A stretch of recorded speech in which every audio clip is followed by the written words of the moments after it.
भाजपच्या कार्यकर्त्यांना देशभरात कुठेही सन्मान मिळत नव्हता, पण आम्ही विरोधकांना हरवले व यापुढेही हरवू, हा सगळा अमित शहा यांचा करिश्मा आहे।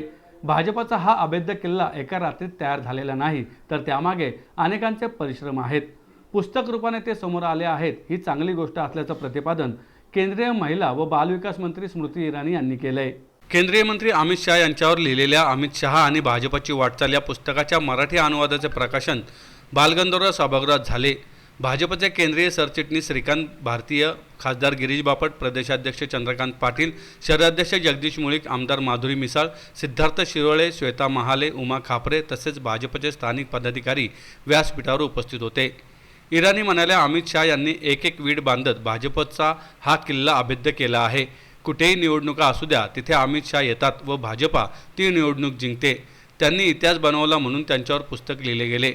भाजपच्या प्रत्येक कार्यकर्त्याला असे वाटायला हवे की आपणही इतिहास करू व आपल्यावरही पुस्तक व्हायला हवे। अमित शहा यांचीही तशीच इच्छा असेल।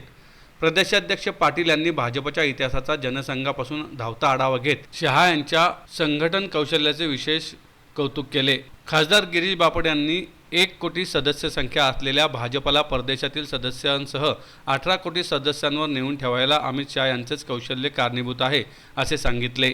पुस्तकाचे मूळ लेखक शिवानंद द्विवेदी तसेच मराठीत अनुवाद केलेल्या डॉक्टर ज्योत्स्ना कोल्हटकर यांनी मनोगत व्यक्त केले। सहअनुवादकर्त्या राजभवनातील अधिकारी प्राची जांभेकर याही यावेळी उपस्थित होत्या। शहराध्यक्ष जगदीश मुळीक यांनी इराणी यांचे स्वागत केले। गौरवगान प्रधानमंत्री का हो।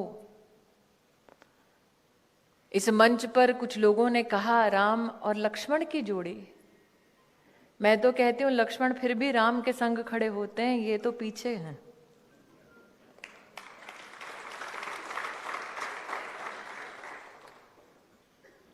उसमें भी सेवा भाव झलकता है, स्वयं द्वारा नहीं, राजा द्वारा, स्वयं के लिए नहीं, राष्ट्र के लिए। और सच कहूं तो ये भाषण में कहना आसान है। शिवानंद जी जब मुझसे फूल स्वीकार कर रहे थे तो कह रहे थे इसमें अमेठी का उल्लेख है। 2017 का विधानसभा का चुनाव, मैं प्रवास में थी, अमित भाई अमेठी में थे।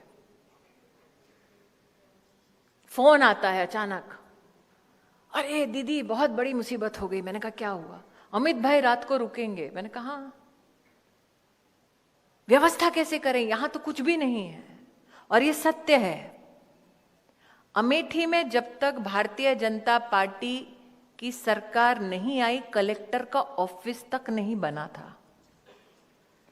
अमेठी में आज भी सर्किट हाउस निर्माणाधीन है, क्योंकि गांधी खानदान ने 50 साल में सर्किट हाउस भी नहीं बनाया था। अमेठी में एक भी ऑडिटोरियम नहीं, अमेठी में एक भी होटल नहीं, अमेठी में चीफ मेडिकल ऑफिसर का ऑफिस भी शिलान्यास अमित शाह द्वारा हुआ था। उस इलाके में अमित शाह रात को रुकना चाहते थे। कार्यकर्ता कहते हम तो जमीन पे सो लेंगे, अमित शाह की व्यवस्था कहां करें। जगदीशपुर नाम का विधानसभा, कार्यकर्ता जो 40 साल से मार खा रहा था कांग्रेस पार्टी से, जहां पर संघ का स्वयंसेवक होना मतलब चौराहे पे अपनी मौत की तैयारी करना, ऐसी व्यवस्था में जो कार्यकर्ता जिया, उसका राष्ट्रीय अध्यक्ष पधारा। उसने कहा कहां रखूं? हमने कहा जो व्यवस्था है, अमित शाह जी आपसे 5 स्टार की अपेक्षा नहीं करते। एक टूटा सा फैक्ट्री यूनिट, उसमें एक टूटा सा कमरा, उस कमरे में कोई ऐसी एसी वेसी की कोई व्यवस्था नहीं, वहां अमित शाह रुके।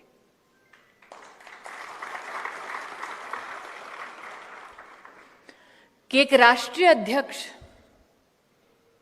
साधारण कार्यकर्ता का ये सेवा भाव स्वीकार कर साधारण परिस्थितियों में संघर्ष कर सकता है, उसका एक अप्रतिम उदाहरण मेरे क्षेत्र के कार्यकर्ताओं ने देखा।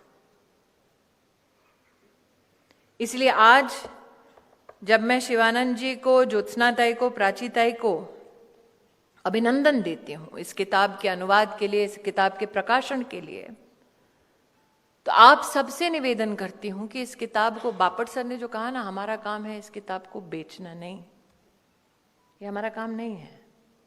मैं माफी चाहती हूं, लेकिन ये हमारा काम नहीं है, क्योंकि अमित शाह जैसा नेता और उस नेता की संगठन के प्रति निष्ठा बेची नहीं जाती, बताई जाती है।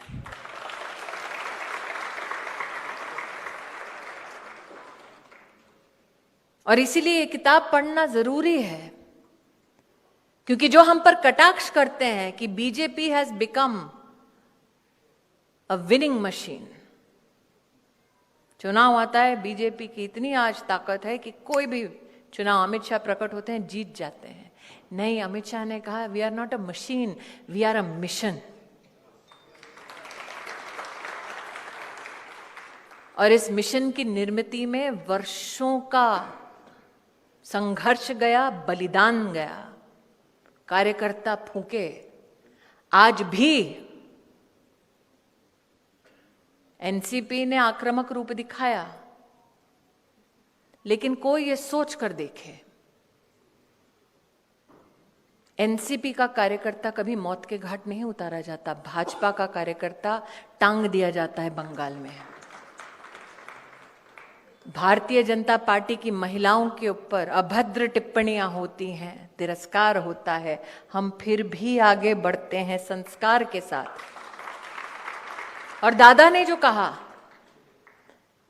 कि तिलमिलाए हैं, कि स्मृति आई है, घर में घुस के परिणाम दिखाया है, लेकिन घर में घुसे, लड़े तो लोकतांत्रिक ढांचे के आधार पर लड़े, हराया और बार बार हराते रहेंगे।